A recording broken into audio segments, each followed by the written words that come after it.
This is 9 News at 10. Today alone, shares of GM fell 25%. At this point, a spark plug will cost you more than a share of GM stock, which is now less than $3 a share.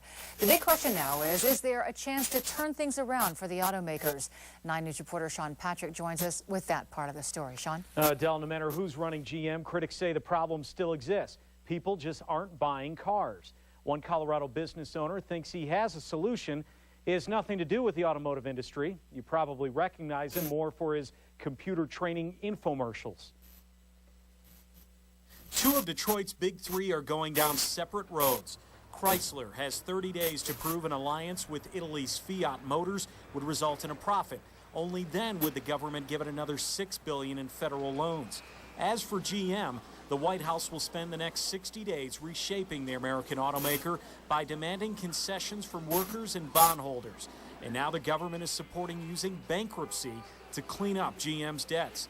I look at it from a simple business standpoint. One sales idea doesn't come from a car salesman at all. At the Rocky Mountain Automotive Summit in Denver, the face of infomercials, video professor John Scherer, gave his sales pitch. Do something to stimulate the sales. Scherer told us the idea is to give a $10,000 tax credit to anyone who buys a GM, Ford, or Chrysler. That and a zero-interest loan, he says, will get cars moving off the lots. It'll put salesmen back to work, mechanics back to work, Detroit back to work, because they're going to have to make more automobiles. That's if people have a job and the money to buy a new car right now. But Scherer says a tax incentive for the consumer beats anything the government is trying. Down the road, is it going to cost the government? Yes. They gave you a tax credit of 10 grand. They gave me a tax credit of 10 grand at some point. But in the meantime, they didn't spend the money we don't have.